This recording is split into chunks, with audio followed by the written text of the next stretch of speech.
Assalomu alaykum hurmatli talabalar. Bugungi video darsimizning mavzusi perspektivada soyalar qurish.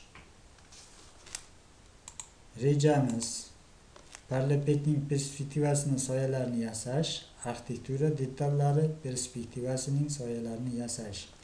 Arxitektura inshootlar loyihalashda asosan quyoshdan tushayotgan nurlar va ulardan hosil bo'ladigan soyalar hisobga olinadi. Quyosh va ko'rish nuqtasi bir-biriga nisbatan har xil vaziyatda joylashishi mumkin. Shulardan ko'rish nuqtasiga nisbatan quyoshning 6 xil vaziyati xarakterlidir. Quyida asosi bilan narsa tekisligida joylashgan parallelpetning perspektivasida quyoshning ana shu 6 xil vaziyatda yoritishi ko'rsatilgan.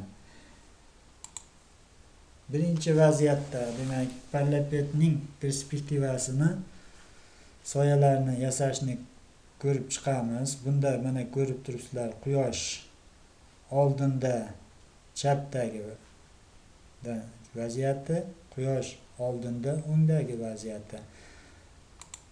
Buni ketma-ket bajarib ko'radigan bo'lsak, demak, birinchi qiladigan ishimiz ufq chizig'i o'tkazib, ufq chizig'ida F1, F2 va P nuqtalarini aniqlab olamiz va parallelpetni perspektivasini yasab olamiz.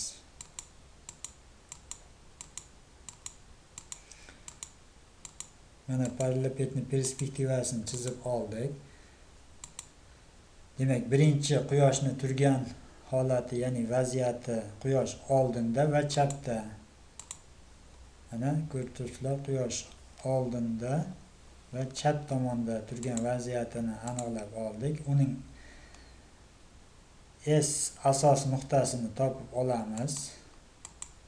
Mana bu asos nuqtasidan, demak, parallelpetning har bitta qirrasi orqali to'g'ri chiziq o'tkazamiz va uni S cheksizlikda quyosh nuridan ham to'g'ri chiziq o'tkazib, ikkalasi tutashgan joyini, demak, qirrani yerga tushgan nuqtasi hisoblanadi.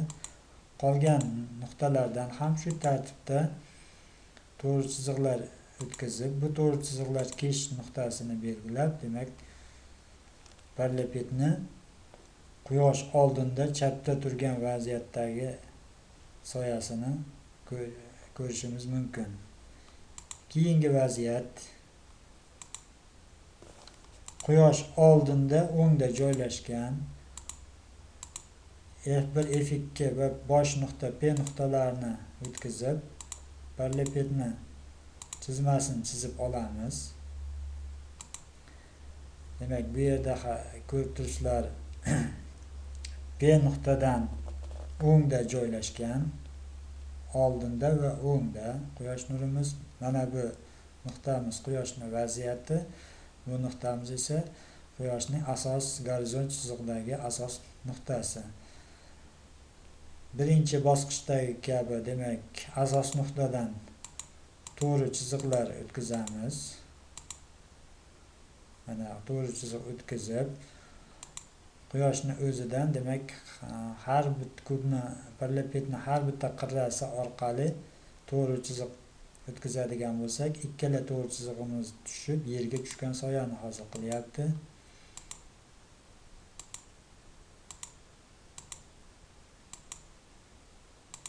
Mana soyamiz ham tayyor. Quyosh oldinda, o'ngda vaziyati. Keyingi vaziyat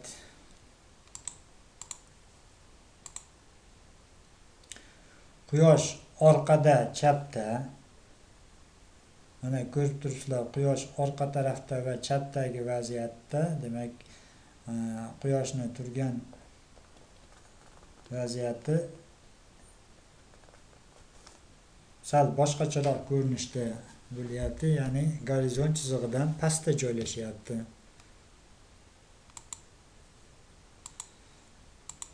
Birinchi qiladigan ishimiz yana o'sha parallelpetni perspektivasini yasab olamiz.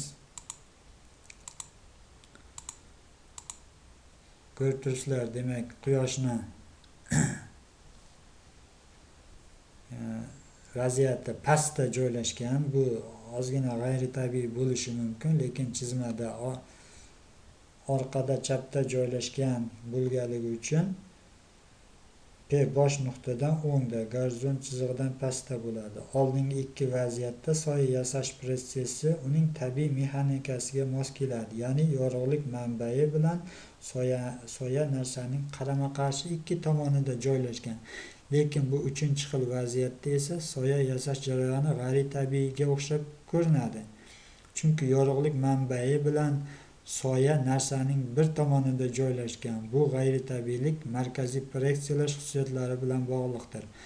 Orqada chapda joylashgan quyoshdan kelayotgan nurlarga S ko'rish nuqtasidan parallel to'g'ri o'tkazsak, u kartina bilan gorizont chizig'idan pastda S cheksizlik nuqtada uchrashadi.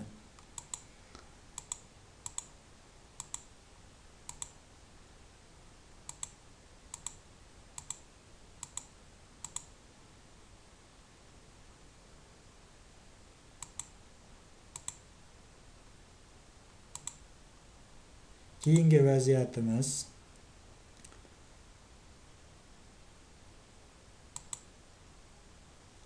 quyosh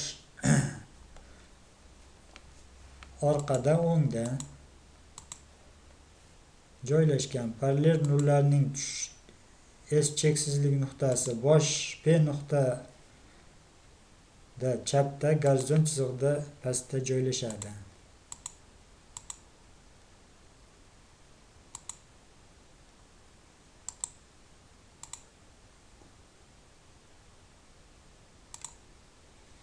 Keyingi vaziyat chizmada ko'rib turibsizlar, quyosh chapdan tushyapti, quyosh o'ngdan tushyapti. Demak, bu vaziyatda L va L1 nurlar yo'nalishi bo'yicha biz soyamizni hosil qilamiz. Ufq chizig'ini o'tkazamiz va parallelpetni chizmasini chizib olamiz. Perspektiva chizmasini A nuqtaning, demak, L yo'nalish bo'yicha to'g'ri chiziq o'tkazamiz va L1 yo'nalish, uni asos qismidan L1 yo'nalish bo'yicha to'g'ri chiziq o'tkazamiz. Ikkalasi tutashgan joy, demak, A ning soyasi hisoblanadi. Qolgan nuqtalarni ham shu tartibda ketma-ket bajarsak, quyosh chapdagi vaziyati, keyingi chizmada esa quyosh o'ngdagi vaziyatda soyalarni hosil qilishimiz mumkin.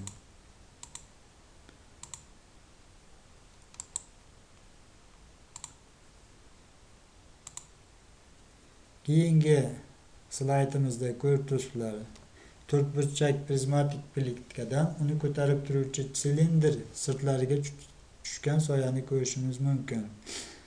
Bunda ham demak quyosh orqada o'ngda joylashgan, demak S asos nuqtasi va S cheksizlikda quyosh nurining holati ko'rsatilgan. Mana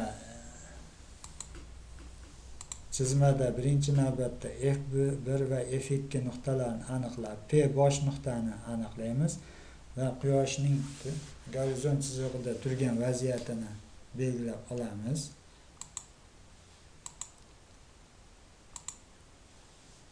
Keyingi qiladigan ishimiz to'rtburchak pletkaning perspektivasini yasab olamiz va uni ko'tarib turgan silindrni ham chizib olamiz. Keyingi qiladigan ishimiz to'rtburchak pletkani B uchidan S quyoshning asos nuqtasiga to'g'ri chiziq o'tkazamiz va S quyoshning turgan vaziyat nuqtasidan S nuqtadan B nuqtaga to'g'ri chiziq bilan tutashtiramiz.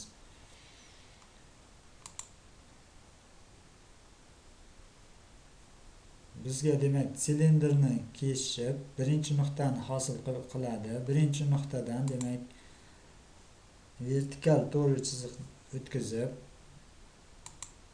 biz soya nuqtamizni hosil qilamiz. Demak, bu nuqtamiz to'rtburchak pletkani silindr sirtiga tushgan soyasi hisoblanadi. Qolgan nuqtalarni ham shu tartibda yordamchi tekisliklar yordamida belgilab olamiz va to'rtburchak prizmatik plitkadan uni ko'tarib turuvchi silindr sirtiga tushgan soyani shu tartibda yasashimiz mumkin.